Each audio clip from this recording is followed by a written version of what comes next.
All right, ready to dive into something truly mind-boggling. Always. You've sent us some fascinating research on the Great Cold Spot. That massive region in space that's way colder than it should be. Oh, yeah, the Great Cold Spot. It's a real head scratcher. And get this, it might be a clue to something even bigger. The quantum branching universe. Or QBU for short. Now, that's something I can get excited about. The QBU is one of those ideas that just completely reframes how we think about reality. Okay, so let's start with the basics. For anyone just tuning in, can you give us a quick rundown on what the Great Cold Spot actually is? Sure, so picture the cosmic microwave background radiation. It's basically the afterglow of the Big Bang, this faint radiation that permeates the entire universe. Right, like the oldest light in the universe, right? Exactly. And within this cosmic background radiation, we've discovered this massive region that's significantly colder than the average. We're talking hundreds of millions of light years across. It's like a giant cosmic refrigerator. A giant cosmic refrigerator. Okay, I'm picturing it. But why is this cold spot such a big deal? I mean, space is cold, right? Yeah, space is generally pretty chilly, but the Great Cold Spot, or GCS, is colder than it should be, even accounting for the normal variations in temperature we see in the universe. So what are the leading explanations for this cosmic chill? Well, the traditional explanations involve these giant cosmic voids, areas with less matter than average, kind of like giant empty bubbles in space. Okay, so less stuff means less heat. Basically. But here's the thing. Those traditional explanations, they don't fully account for the sheer size and temperature of the GCS. It's like trying to explain a missing continent with a small pothole. Just doesn't add up. Okay, so something else is going on. And that's where the QBU comes in. You got it. Bryce Wiener, a physicist whose work you sent us, suggests that the GCS might be evidence for something far more radical. Okay, hit me with it. The quantum branching universe. Imagine reality not as a single timeline, but as a tree with infinite branches. Every time a quantum event happens, the universe splits, creating a new branch, a new universe. Oh, hold on. Infinite universes. So every time I decide between, say, pizza or tacos for dinner. Exactly. A universe splits off where you chose the other option. Every possible outcome of every quantum event is playing out in some branch of this vast multiverse. My mind is already starting to bend. So this branching is happening all the time. Constantly. And the QBU theory proposes that this branching happens at a specific measurable rate represented by the Greek letter gamma. So reality has a splitting speed limit. That's one way to put it. And get this. There's an equation that connects this branching rate to temperature changes. It's a bit complicated, but it basically looks like this. Des drive VC. Okay, lots of symbols there, but what does it actually mean? So Vc is the change in temperature, DC is that branching rate we talked about, V represents the volume affected, and C is the good old speed of light. Okay, so how does a splitting universe make things colder? How does this relate back to the Great Cold Spot? Well, think of it this way. More branching means more energy, more possibilities being generated. So Wiener's idea is that the Great Cold Spot might be a region where this branching rate is actually suppressed. Less branching means less energy, and hence a lower temperature. So less splitting equals a colder spot. Makes sense. But what could cause this suppression of branching?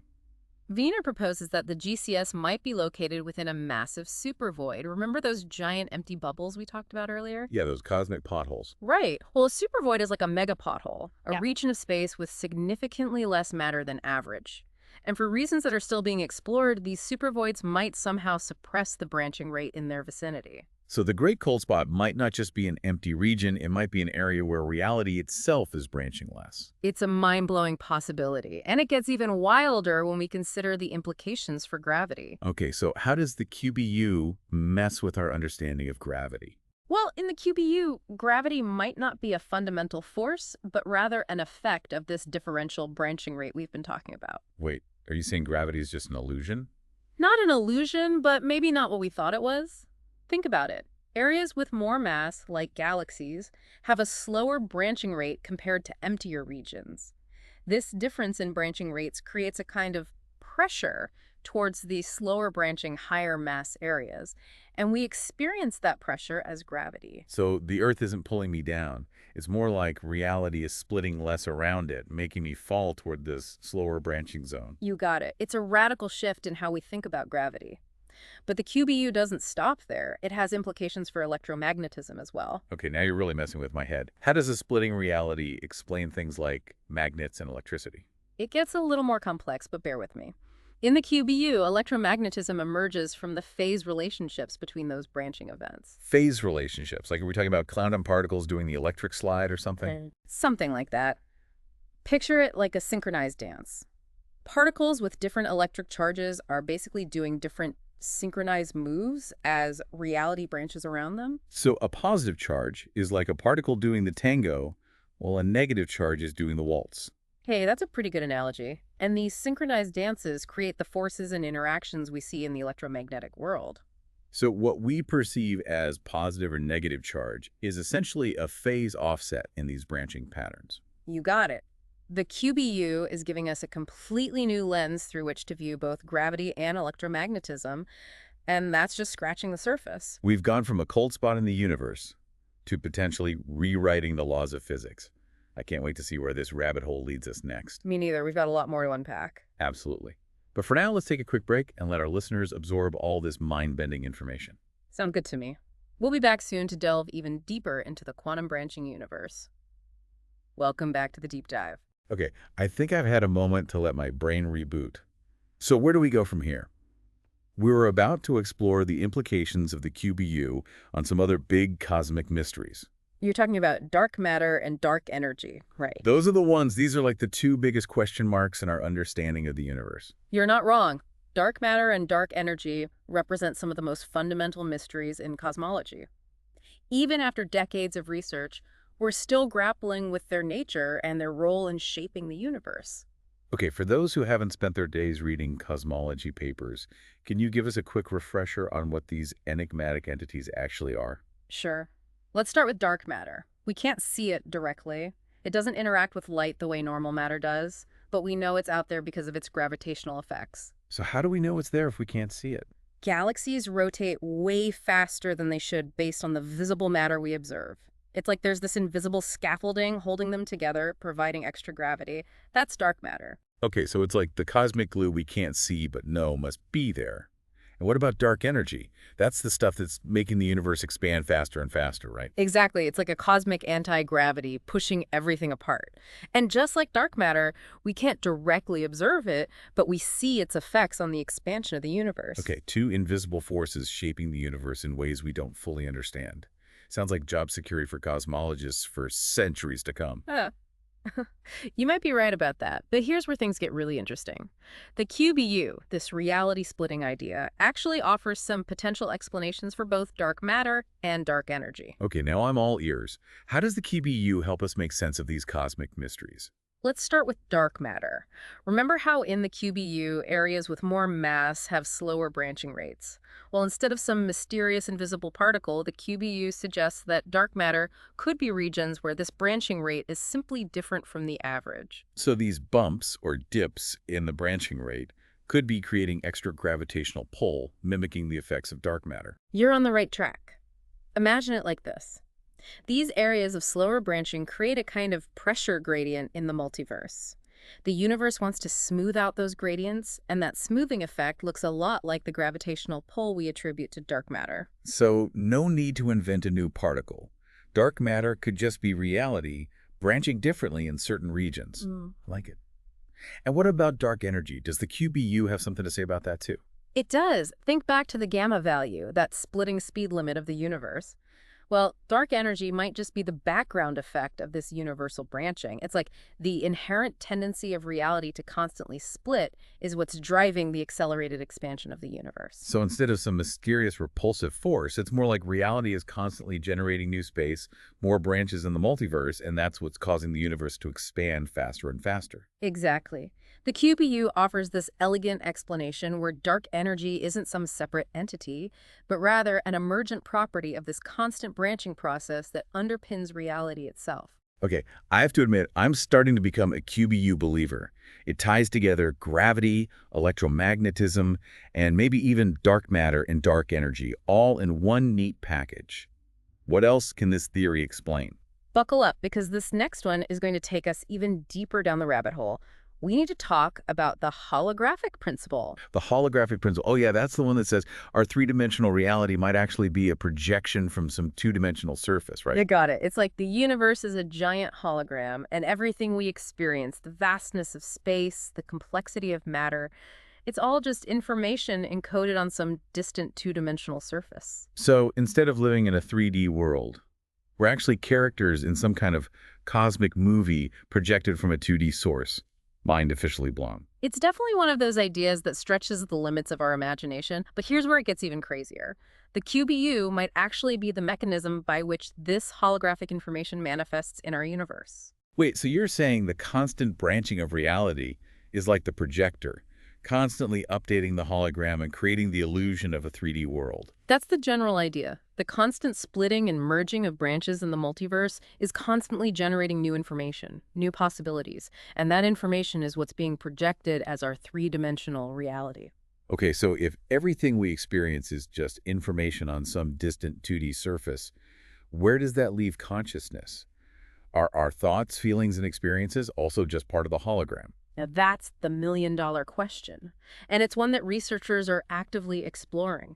Some theories suggest that consciousness could be an emergent property of these branching patterns within our brains. So our brains are like mini quantum projectors, creating our individual experiences within this branching holographic universe. It's a mind-boggling idea, but some scientists believe that our brains, with their complex networks of neurons, might be able to tap into this underlying holographic information and generate the subjective experience of consciousness. This is all getting very meta.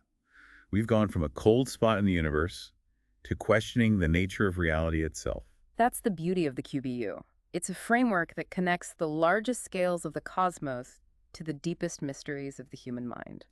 Okay, I think I need a moment to process all of this. It feels like we've just taken a crash course in the most mind-bending theories in physics and philosophy. And we're not done yet. We still need to explore what the QBU means for the age-old questions of free will and the self. Right, because if reality is constantly branching, what does it even mean to make a choice or have a singular identity?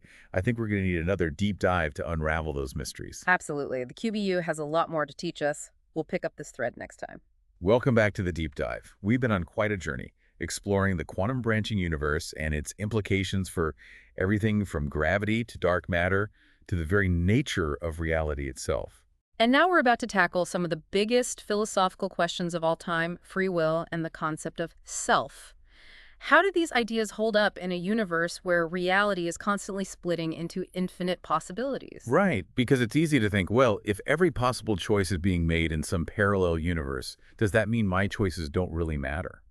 It's a natural question to ask, but I don't think the QBU negates free will. I think it reframes it. Reframes it how? Well, instead of thinking about a single fixed timeline, imagine this vast network of possibilities constantly branching out with every quantum event. So like a tree with infinite branches. Exactly. And our choices, they determine which path we walk down, which branch we experience. In one branch, you might have pizza for dinner, in another, tacos. But the choice itself, the experience that follows, is still yours. Okay, so maybe it's not about whether we have free will, but more about how free will operates in this crazy multiverse. Exactly. It's like we're constantly navigating this vast landscape of possibilities, and our choices are like setting our course, steering us through this infinite sea of potential realities. Okay, I can sort of wrap my head around that. But what about the self? If there are infinite versions of me out there, making different choices, living different lives, what makes this me the real me? Ah, the age-old question of identity. It's a deep one, and the QBU adds a whole new layer of complexity. But instead of thinking about the self as this fixed, singular entity, maybe the QBU suggests something more fluid, more dynamic. Dynamic in what sense? Well, maybe you're not a single point, but a trajectory, a thread woven through this tapestry of branching realities. So less about me versus other me's and more about a constantly evolving self, a continuous journey through all these possibilities. Precisely. Each choice, each experience adds a new stitch to that thread, shaping the tapestry of your unique existence. Wow, that's a beautiful way to think about it. It's like we're all characters in our own cosmic choose-your-own-adventure stories, constantly branching out with every decision we make. I like that analogy. And it highlights the importance of our choices, because they're not just shaping our individual experiences, they're contributing to the richness and complexity of this entire multiverse. This has been one heck of a deep dive. We started with a mysterious cold spot in the universe and ended up exploring the very fabric of reality and the nature of consciousness itself. It's enough to make your head spin. It's a lot to take in, for sure. Yeah. But I think it's a testament to the power of human curiosity and our insatiable desire to understand the universe and our place in it. And to our listeners, we'd love to hear your thoughts. What resonated with you? What questions are still swirling in your mind? Do you think the QBU is a crazy idea, a brilliant idea, or maybe a bit of both? Share your insights, your theories, your hopes, and even your doubts, because this journey of discovery is a shared one, and your unique perspective is an invaluable piece of the puzzle. Until next time, keep questioning, keep exploring, and keep diving deep into the infinite possibilities of the universe.